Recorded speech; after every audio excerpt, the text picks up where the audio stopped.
Welcome, welcome, welcome once again, you beautiful, beautiful people. Now, in this episode, I'm talking to Tommy Franzen, a dancer, entrepreneur, the hip hop choreographer for Strictly Come Dancing, and So You Think You Can Dance. Now, he's also a property developer and rock climber. Now, in this episode, we're talking about how important it is to have a passive income stream, particularly as an artist, and how he survived the arts industry as an artist, and what tips new artists coming into the industry should equip themselves with in order to survive this unforgiving but massively rewarding subsidized arts industry. So stick around, because there's information on how you can join a Future Creatives Mastermind Group and how you can learn how to do some of the things we talk about today. Enjoy. How do you make artist, choreographer at Strictly, and So You Think You Can Dance, and performer, rock climber, property developer, and entrepreneur work and make it look so cool? How do you do that? Well, I started with one thing at a time, and unfortunately, not all at the same time. But dance came first, and Ah, that's why I specialized in. Yeah, I started at the age of 10. Well, I was just turning 11, and I quite quickly started doing some performances. And then just a couple of years later, when I was 14, I ended up doing a musical. Kind of by accident. Someone's in the company left and they needed someone, and I had danced at the press night kind of party with my sister because she was in the show. hmm, So they knew I could dance, and I had watched the show loads. So yeah, I started working as a 14-year-old professionally, and then I wow. auditioned for the next show and the next show, and then I was doing that in Sweden for five Hmm. years, walking from show to show. At the same time, I was going to school, um, which was quite hard, I must say, I bet. because I didn't sleep a lot. So Uh, were you having to do evening shows as well that like finished ye- quite late, and then having to like study the next day as well? yeah, so in Sweden, we were doing Thursday, Friday, two on a Saturday, and one on Sunday. So five shows a week normally. Wow. So I only had a few evenings free to Mm-hmm. do dance class or go to the gym at that time as well. Mm-hmm. Yeah. When we talk about, from the perception of seeing somebody doing all these things, there is this thing. It's like, oh wow, how did you get so good at all those things? Tell us a little bit about what it is that you felt that you had, where you were able to excel in the things that you've talked about. Well, with dance, it was the first thing that I actually did or tried and realized I was good at. Hmm. Because I tried football and table tennis and piano. And actually, I was very, very passionate about martial arts when I was a kid before dance. Hmm. Hmm. But once I found dance, because at the same time, I did try a martial arts club near me when I was like only one, and I didn't enjoy that very much.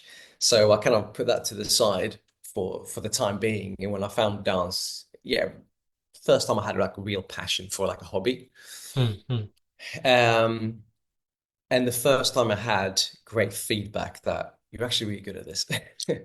That's the important thing, right? Getting that Yeah, feedback and having those mentors. yeah, exactly.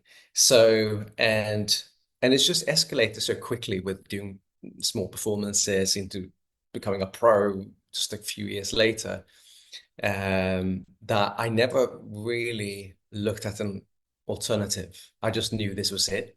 Hmm. Hmm. But when I was doing the different musicals in Sweden, I was working with people who's done or been to like a dance college or musical theatre college, and I hadn't.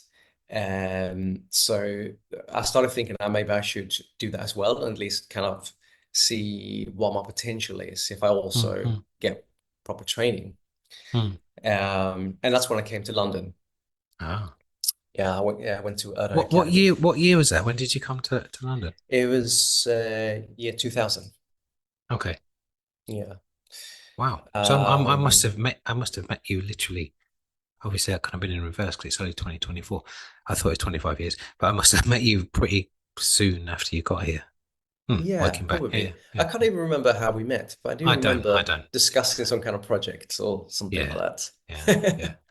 yeah, yeah, yeah, yeah. Um, yeah, I mean, and then, the idea was to go back to Sweden, but I Mm, started working here and getting mm, jobs, mm, so it made sense to stay.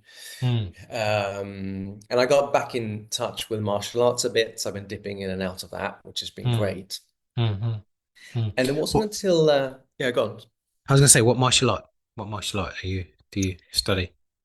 Wing Chun Ah, was the okay. one I started with in UK. Yeah. But since then, I've done Jeet Kune Do, Oh, um, nice. yeah, Wudang, Tai Chi, and Kung Fu, Mm, and mm. also Muay Thai. So Wow. a bit of mix. But I've just gone back to Wing Chun now, Okay. finally. Wow, Yeah. wow. Nice. Fantastic. So Um, I was going to say so after well, obviously you got here in 2000 as you just said. When did you get into property? Because obviously that's what, one of the things that we're talking about with this podcast, if people don't know, it's these alternative income streams that you can that people can access. So it makes their life easier, a little bit easier as an artist. So that's why I'm kind of focusing in on that or wanting to bring that into the conversation of like how mm, when you got into real estate. mm. So property is something that I've always had some kind of interest in, but I didn't know at what level, kind of thing. Um, and when I came to London, there was an idea, like with some of our friends, that we were gonna potentially, or we were looking into potentially buying a place to live in, because we were five of us coming from Sweden that went to Oh wow.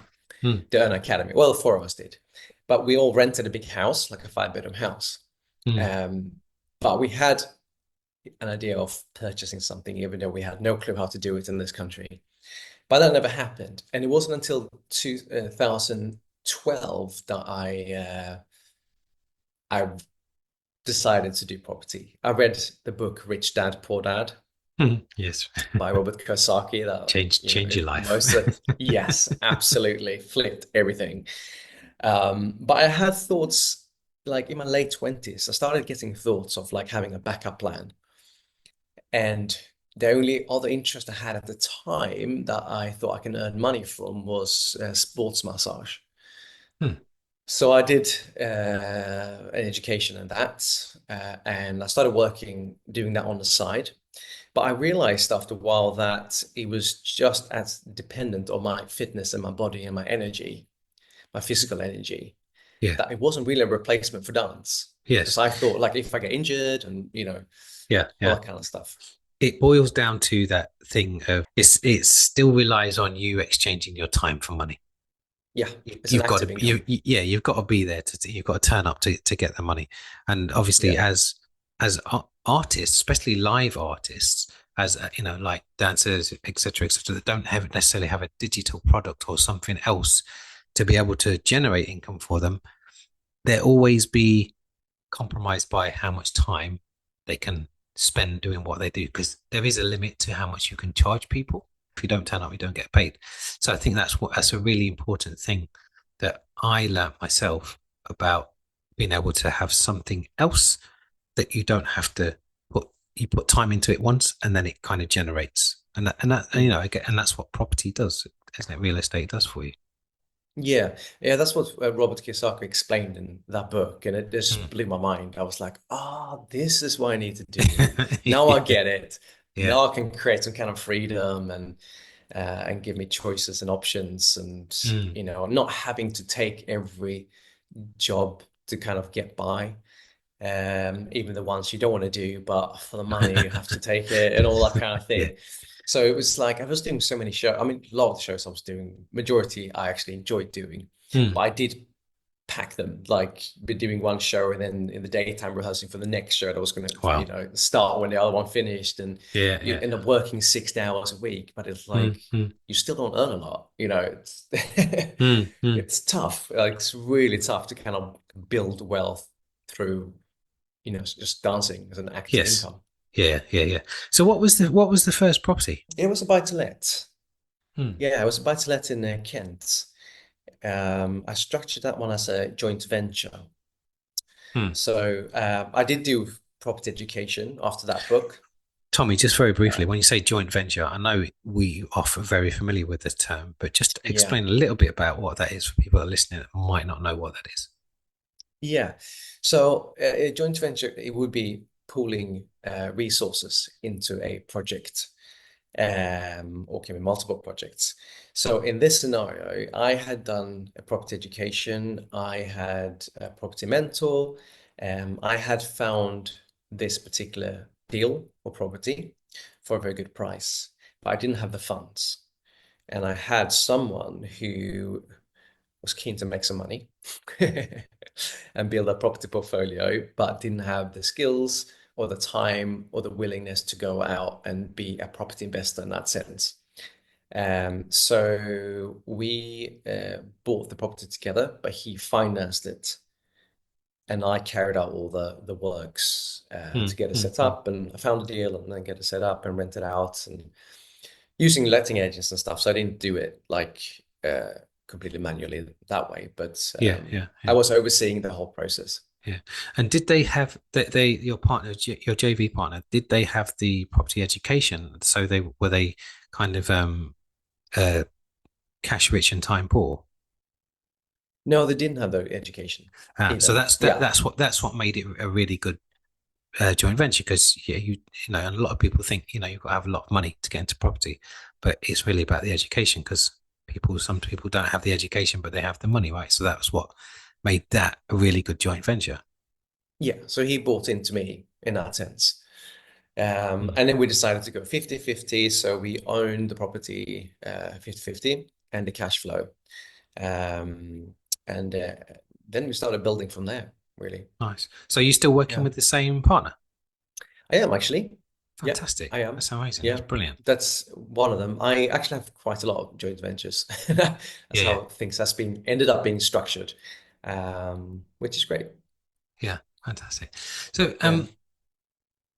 do you think like working in a creative medium as you have done, do you think that helps you think more entrepreneurially, or do you think they are very two different things? Can you be taught to be an entrepreneur? Yeah, probably. I mean, you have to open your mind a bit more. Being self-employed, at least you are a little bit more used to hustling in a sense, uh, compared to someone who's employed. The mindset might be a little bit more kind of set in the ways of how the companies are structured, Hmm, and you don't. Yeah, I can imagine that restricting creativity a little bit, but being self-employed, you're a little bit more freer with your time and thinking and seeing different opportunities and so on. So I think it's helped for sure to hmm, making hmm. that decision into being an entrepreneur. But on the other hand, you're so used to doing everything yourself and now outsourcing that you just run yourself completely, dead by trying to do everything, Yeah, the unless fear of delegation because nobody else can do it exactly. as well as you, right? Yeah, exactly. So until you learn how to do that, that's as self-employed, your biggest challenge, I think, of just letting go and trusting other people to do things. Just tapping a little bit more into that kind of entrepreneurial mode. Is there a project where you can combine several of your passions or all of your passions into something? And what would that look like?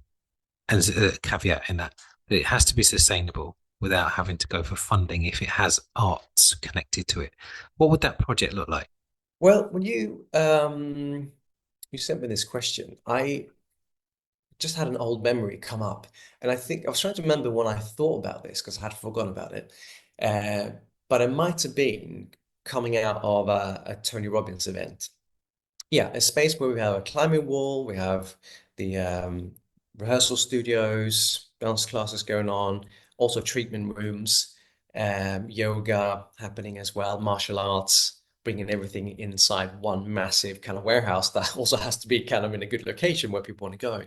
Mm, And essentially building a community where people actually wants to hang out mm, and be there to train and to have fun and to have great, healthy, probably plant-based, because I'm plant-based, cafe, mm, mm. and yeah, and maybe even, a bar at night or something. Um, And then I would own the freehold for the whole thing, probably. Yeah. And whether or not, like, hire in, the Joe and the Juice to do the cafe, whatever, I don't know. Sure, sure, sure. But You don't want to be pouring coffees, do you? exactly. But I've Not, since then, this was not that there's anything wrong with that. Just that you obviously, no, if you're, it's you know, not. I'm just not good at yeah. it. Need to outsource that bit. Mm, But yeah, this was over 10 years ago. I thought about this last time. mm, And there has been actually a few climbing walls that have done smaller versions of this, where they have a studio as well, and they do some classes in there, and they have a cafe or a bar, yes. and or bar. Yeah, yeah, So it's kind of already now realized been done on a smaller scale, but I'd love to just have one of those places that just has everything, like all my passions that kind of yeah, goes yeah, yeah, together. yeah. Um, yeah, Tai Chi and Qigong classes and just, yeah, a really cool place to be. Anything stopping you doing it? Um, Probably my mind of like believing it's going to be possible, Mm, if anything. yeah, yeah. Yeah. And At also, least that's something you have control over, yeah, yeah, rather than something external. yeah. Yeah. I mean, because anything is possible, but Mm, it's also time off because I'm doing all these other things in, yes. Yeah, yeah, dance and creativity, but then also property that I feel like one of those projects needs to happen at a time when, you built such a big base of something else, like a passive cash flow that you need to you have basically time to do it. Yeah. yeah, because you need to dedicate all your time to this one project now. Mm, And mm, mm, so mm, you need that passive mm, income mm. to kind of support you at the same time. Yeah. So I And, think, yeah, and you don't want to stop dancing before you have to, right? Because no, that's the thing as well. So no, if I do that, I'm gonna have to stop dancing. So yeah, it's, yeah. You yeah, don't want to do that because no, that's your first love, that's your first passion. So yeah, why it would you is. do that? Why would you Exactly. screw that up? In that same vein, what is Tommy like untethered? I don't mean like untethered like a wild. What is he like? Like free thinking. I can do anything. What is Tommy like? I Um, purposely didn't put this in the questions just because I like to have people 1 second. think on the spot. Yes. So you mean like doing everything I Like want to do with no like restrictions? everything, no restrictions, no money restrictions, no time restrictions, no health restrictions. What is a day to day, or what is something that you'd aspire to do as Tommy Untethered? That sounds like a film. Tommy Untethered. I mean, there's so many things I want to do. Like, I still want to perform and dance. I love that. Mm, I mean, choreography is coming up more and more. Something I've been doing alongside, but I never wanted to take the step to be a sole choreographer mm, and leave mm, dance behind. mm, So I've only really taken projects that's been either, really interesting that I can work alongside mm, being a dancer. Anything else I've just kind of turned down. mm, mm, But I want to do more martial arts. I absolutely love climbing. I want to go outdoor climbing loads more than I have time for.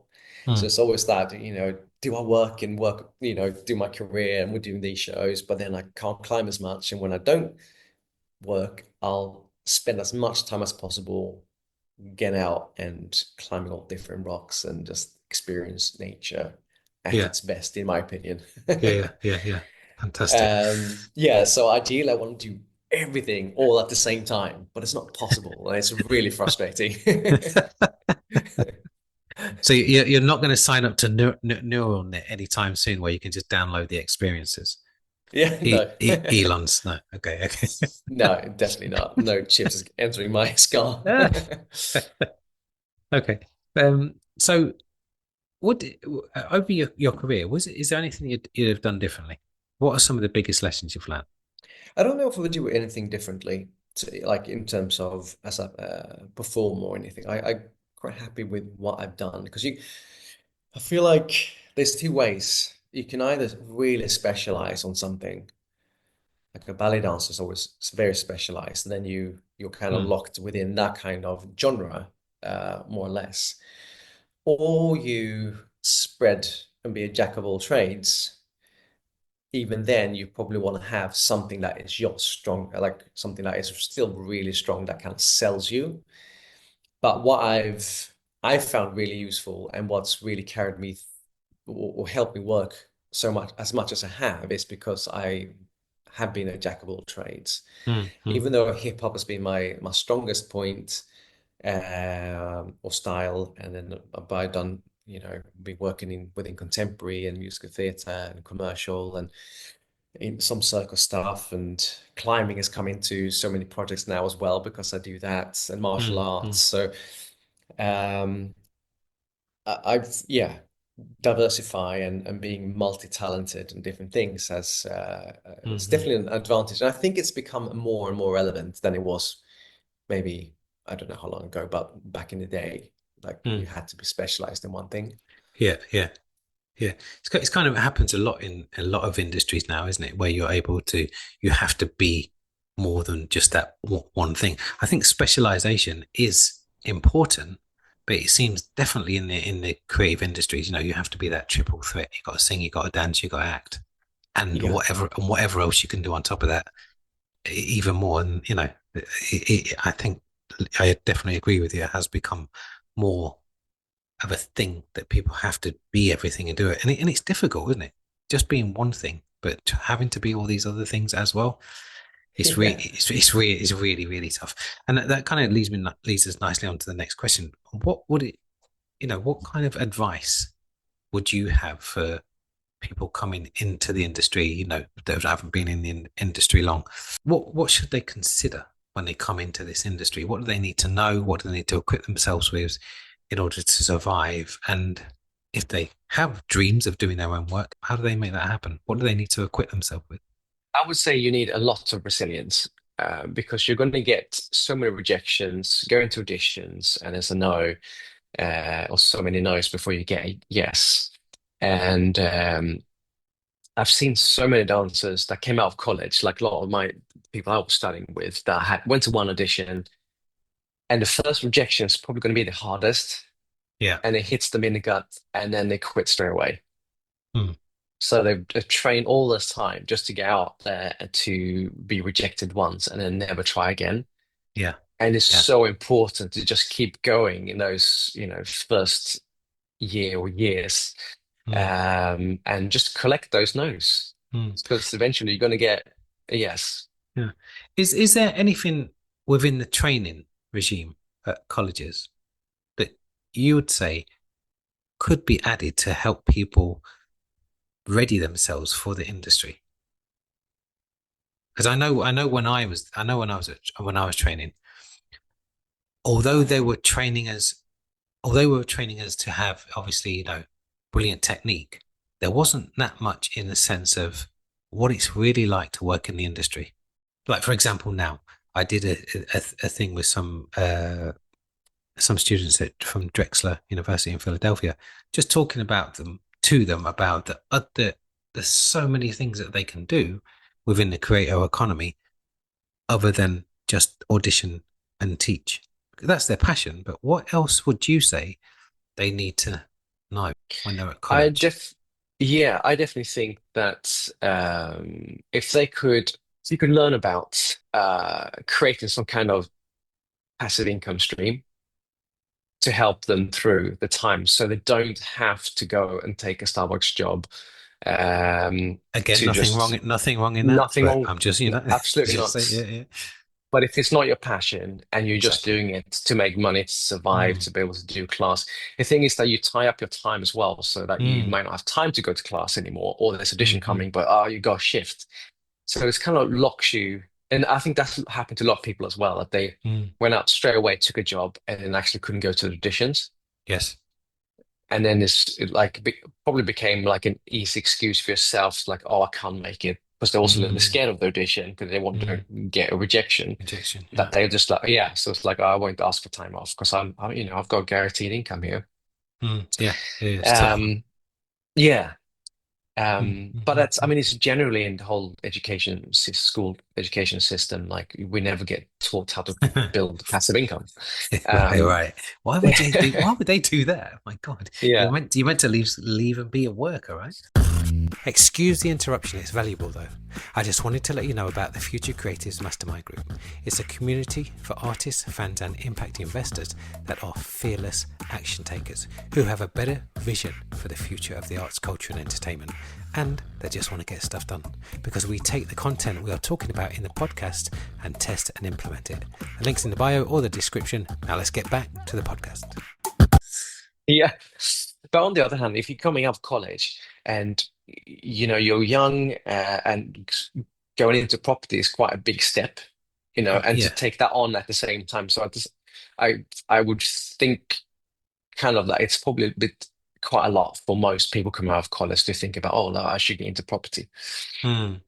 But I mean, there's so many other ways that are less risky, and Yeah. network marketing and probably these days you should teach how to make money from TikTok videos, something like Well, that. they actually pay when you get a million views now on TikTok.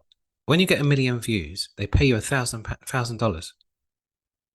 Oh yeah, Yeah, yeah. There it's we go. it's actually ridiculous what you can do now on TikTok. One, you can do that. You can get views.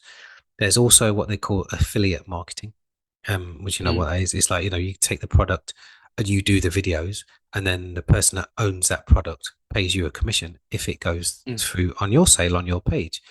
They also do so they do affiliate marketing. You can have your own product, and then if somebody else sells it for you that's got a massive network, you obviously get mm, paid from taking it to that network. Um, there's a lot of ways on actually. It's funny you should say that TikTok, because even like a TikTok shop. So we're doing this thing at the moment. Print on demand, which I'm sure you've heard of.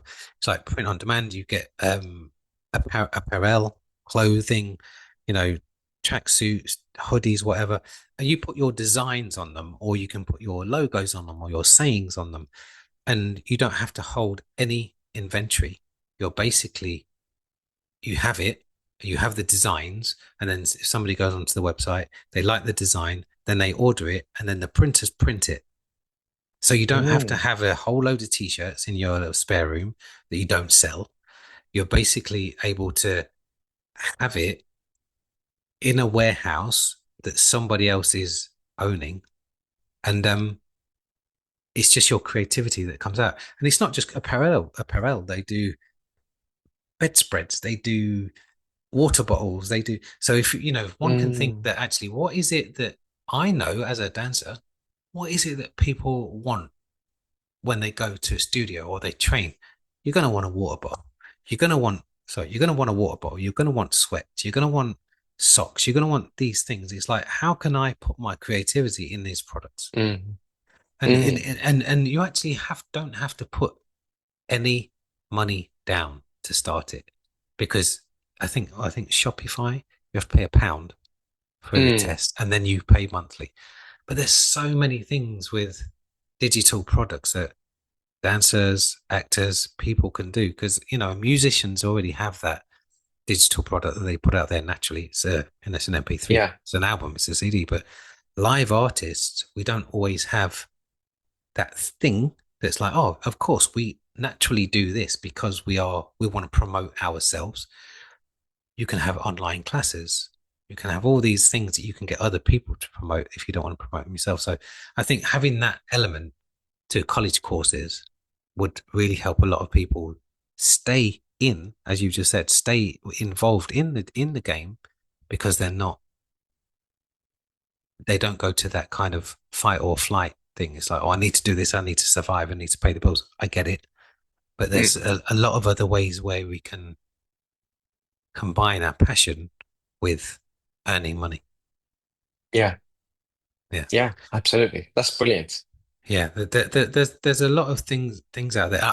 And we're actually, we kind of have devised this course, and we call it the rooftop course. And the reason why we call it the rooftop course, not because you're going to throw yourself off it, the fact But when you get into an industry, like when you come into college, you do a foundation course because you don't know anything about it. They're telling you about it. Mm, So actually, the rooftop course is where you're there. You still don't know anything about the next stage that you're going to go on to because we don't get that value in the course in college. So what are these other things with these other people, which is why obviously one of the reasons why I'm talking to you is what are these other things that we need to equip ourselves with? So actually from the rooftop we can fly. We don't have to go down the stairs again and start again. It's like where can we go from here? So that's kind of one of the mm. things that we're looking at doing as well. Um, Okay, brilliant. so do you think that the arts could benefit from new models that give creatives more control to make their dreams happen? So leaning into a little bit what I've just talked about, is there something else within the industry that we're missing where the term that has existed for decades still exists, and that's the struggling artist? Is there a way to eradicate that? Is there anything that you could think of that might help that?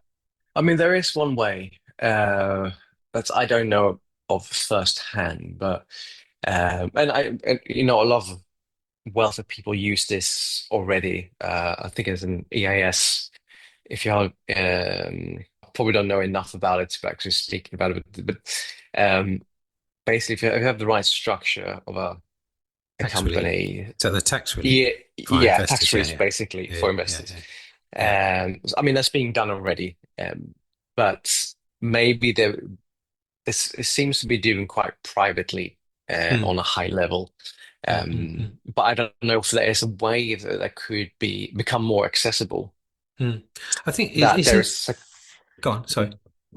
no, so well, there could be that someone sets up a company, take those or utilize those tax benefits for wealthy people, but then be able to distribute it more to smaller projects Mm, mm, mm, rather mm. than just to like Sadler's Wells or Royal Opera House or the big players. Yes. Yeah. Yeah. Yeah. And Absolutely. then often they filter it down Mm, to the so I guess they to a certain degree they are those that filters it down, but it's within their own projects and interests normally. mm, mm, Um, mm, mm, so yeah, mm. I mean, they're Yeah. probably just, I mean, there's always new ways. Yeah. I think with that EIS, SEIS, it's because I'll just explain a little bit, Tommy, just for people that don't necessarily know what that is. I don't fully know what it is, but just to give a little bit more of an explanation, it's where if as an investor or somebody that donates, they get tax relief on that money, rather than it being taxed, they they're able to donate it or to, and be more of a philanthropist because then you don't get taxed on it. So there's a way that you can use some of that money that you want to invest in a project for an artist that maybe is doing something that's not for profit. So that's what the SEIS is, where they get tax relief on the money that they donate to something. So as Tommy was saying, with places like Sadler's Wells and the bigger institutions, yes, people can give lots of money away, but I think it's a brilliant suggestion about how can we how could we set up a pool of artists or a pool of projects where the SEIS isn't just going into an individual when you're finding that individual, it actually comes into the company, and it's specifically just to work with individual artists. Because when it goes into the big organizations like Settlers Wells or whoever, it kind of gets swallowed up and doesn't necessarily make as much of a difference, I don't believe, as it would if you had a pool of 10, 20 artists that were in an Mm. incubator for 3 to 6 months rather than just, being on the payroll of getting funding year in, year out. And Mm, it's like, okay, you come on 3 to 6 months, SEIS, invest in that mm, and in the artist and see what they can make out of it. And there's some education in there about how you can do it another way rather mm. than this way that that everybody becomes accustomed to with the arts council, etc. But I think it's a brilliant thing of being able to look at SEIS. And I also thought once about using section 106 in in building to be able to kind of divert that into buildings for Mm. creativity as well, because Okay. it's great to build a. So again, I'll explain. Section 106 for people listening don't know what that is. When you're building something, in an area, it's usually what the local authority ask as a contribution to something that they will need building in the community. So let's say you could have a creative space that could be created under a section 106. Yeah, there's just Mm, lots of mm, ways I think that, as and that's why I said, I asked you the question before about this whole kind of creative way of working. Can people be taught to be entrepreneurs? I think when creatives understand the rules, there is no limit. There's so mm, many things that we get and think of it and how we construct those things together. It's just the education of knowing what else is out there and not being bogged mm. down with not being bogged down with the way that we're taught that we Yeah. have that we have to do it. So I know I've spoken a little bit too long. I know I was supposed to be interviewing you, Tommy. Yeah, that's right. No, but Sorry. maybe a network meet where, investors and creatives meet and get paired up and get to like speed dating maybe. Like they get to hear about the project and so on. Yeah. And that, that would be quite a good thing to have that, on Mm, a semi-regular basis mm. Yeah. when I money think and projects find each other. we should do it. Let's do Let's do it. Let's do it. it. Let's do it. Let's do it. Because I often think when when people come up with these great ideas in a conversation over a coffee, and you actually think, and then 2 years later somebody's done it and it's really I successful, and you go, know. "Oh, that was my idea." Yeah. Great, but you didn't do anything about it. Ideas of ten a penny. It's the Yeah. kind of it's doing it that makes a difference. But anyway, we'll Yeah. talk. Yeah. It Um, is. so I've got a couple more questions for you, Tommy. We're getting Yeah. very to the end very quickly. Um, what are you currently working on, or what's in the pipeline? I'm doing a show at the Royal Opera House next year, and where I combine dancing and climbing, actually. Hey, Yeah. So I'm playing a Greek god, Dionysus. So I utilize the wall. Actually, we've made a climbing wall oh wow, for this god to kind of transcend down, the space. So it's not about climbing in that sense. It's more about the kind of the effect that it gives of him kind of transcending from high up to low down and yeah. dancing around on this wall. And is that your point of entry each time you come into the space? Well, the first time is, yeah, I come from the Ah, top right corner and then coming over the wall and down. Yeah. It's going to be at the Dionysus. Limbury Studio. Yeah. Oh, Dionysus, the god of wine. Wine is it? Yes. Yes, wine. Yeah. Yeah. Wow. Yeah, Okay. it is. Yeah. Ah. So yeah, it's a show we've done a few times actually now at Edinburgh Festival and Bath a few times. Hmm. But it's the first time it comes to London. Okay. And is it your So it's production? Whose production is it? no, so this is Kim Brandstrup Oh, okay. production. Yeah.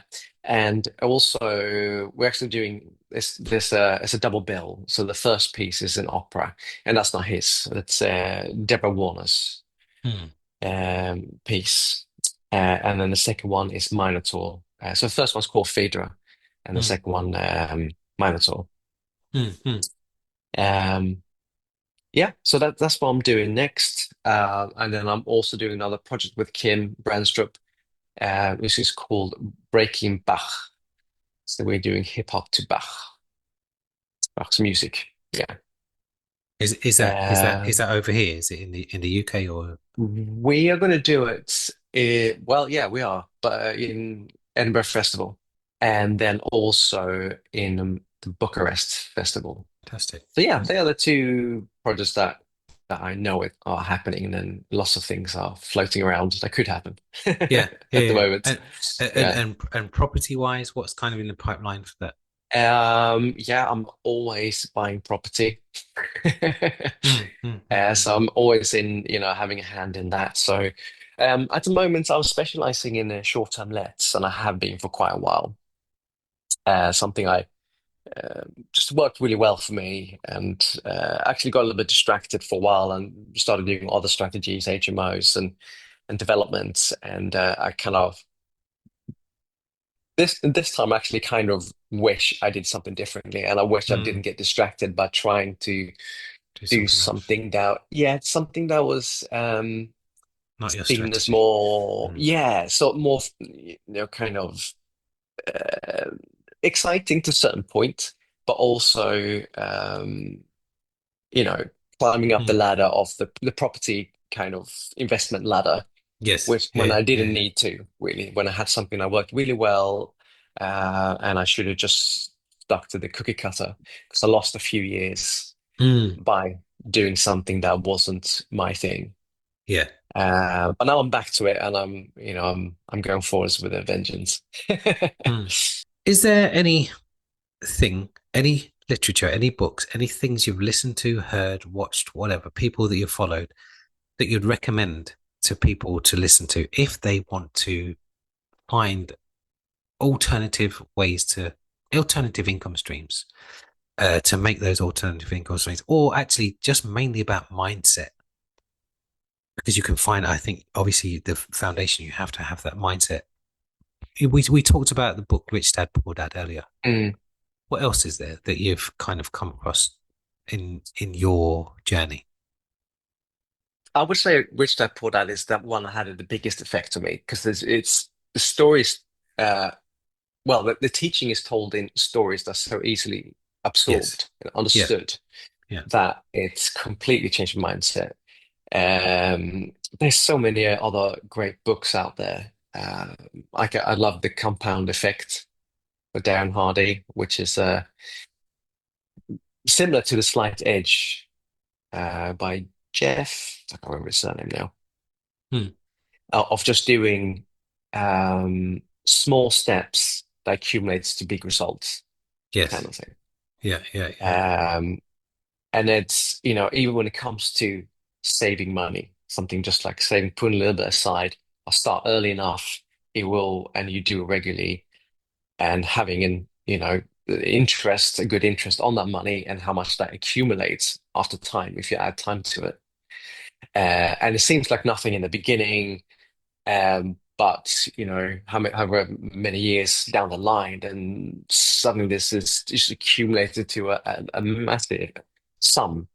And that also applies to just stuff that you do, Hmm. whether that's in, you know, every dance class you do to become better. If you keep doing those dance classes, you get better and better and better. Yeah. But you might not, apart from the initial, when you learn something completely new, it's like you feel like you accelerate really very quickly.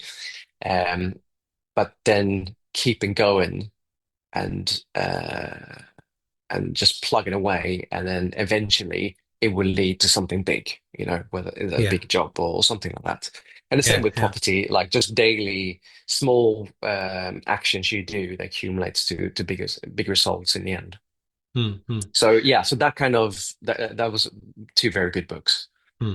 And it is, if by any chance anybody is thinking about, oh, I've always wanted to get into property, as an artist, as a creative, but they don't think, one, they have the money, they have the time, the expertise. Is there anything that you'd suggest that they read, do, see, experience, go to? Um, I would say speak to people that have done it before, Mm, mm, just to learn. Um, Reading books really helps. For me, property education really helped. I also know it can be really expensive, mm, so it's not for everyone. mm. But there are alternatives these days where you maybe pay for subscription into community of property Yes. investors, Yeah. and it's way, way cheaper than what we used to have to do and put lots of money. Information is so much more freely Accessible. available these days. Yeah, Mm, accessible. So back then it was like almost like a secret. You could get all this mm, information if you pay this money. mm. Um, but it's now value sits in having the right people around you, so community, and be Mm. mixing with the Yes. right people Yeah. that have all the right mindset that can help you when a support network. Mm, mm. Yeah. Um, Yeah. so yeah, I'd be looking for that really, and just talking to all the people that that do it, that would start building a network really. Yeah, But you and need as some education too, of course, within definitely. And knowledge. there's one thing I'd add to that. If everybody is thinking about getting into something, this what is one of the worst things to listen to somebody that doesn't know anything about what it is that Hmm. you want to do, and then they discourage you from doing it. So if they could say, if you say, "Oh, they're going to go into property," I don't want to do that. Why? Or if they've never done it before, Yeah. let them have their opinion because everybody's entitled to their opinion, but don't get dragged down by it. It's just an opinion at the end of the day. Go speak to other Yeah. people, go find other people. And it's Who has obvious, done it? who have done it, because Mm. obviously if they've done it and they're doing it, it's a thing, right? It works. Hmm. So Yeah. don't listen to the naysayers because Yeah. there's lots Down of the them. pub. Yeah, definitely down the pub. Well, so Tommy, is there any closing things you'd like to share? If not, we'll sign off there. Yeah, I mean, I must say that, building this passive income, it's just wonderful. It just gives you security. It gives you a pension. As an artist, we don't have always have a good pension, especially if you're freelancer. Mm, So, having a property alone is a pension. something, yeah. So even if you just have one property, like it's so useful. But it just gives you option to do or follow your passions. Um, frees up time, and that's what we want, or what a lot of us want, at least. Yeah. And I feel like I love property for that, or passive income of just, Mm, mm, mm, mm. and it's something Yeah. you can keep growing, and without your time. Mm. You have to put time into the beginning, but then just like the compound effect, it grows by itself. Yes. Yeah, yeah, yeah. And it can be a scary thing, like you say, property, as I was saying, people might think you need lots of money, you might need to do this. You don't have to go in like as Tommy was saying and do it in the same way that like he was saying, there's so many ways that you can get into it where you don't need money. It's more about your education and Hmm. more about your knowledge. Like I was listening to a podcast the other day and they were saying, because of AI, information has become cheap. Mm. Information, Yeah. you might not get the right amount of information, and it's like every every hour or something, there's enough information uploaded to the internet than we've made in the history of human beings, like Hmm. in one day. So there's no lack of information out there. Part of it is your will to do it, and that's what. Yeah. And Yep. there's no app. There's no. There's not many things that can No. actually make you do that. Where you can find the Yeah. information out, but it's about how do you do it and doing it in the right way, or safely without getting ripped off and making the mistakes. If again going back to what Tommy was saying earlier about finding people that have done it before, that understand Yeah. what is that you potentially you're going to go through. But yes, there's loads of other ways that you can get involved in property, like we were talking about before, rent to rent, where you don't actually own the property, you take the property on, but make sure it's rented out. There's where you can just do the management of that property. Mm. There's lots of other ways that Sourcing you can property. source properties. You can just go out and find them and sell them to Mm. people for 3 grand at a time if they're Yeah. good ones, or you can have a percentage of Yeah. how much they make on them. Yeah. The more, But it's so much down to mindset, and that's why yes, it's important to be mixing with the right people, because yes, it rubs off. yeah, So if you mix with a lot of people and talk to people that do it, then you will start believing that you can do yeah, it.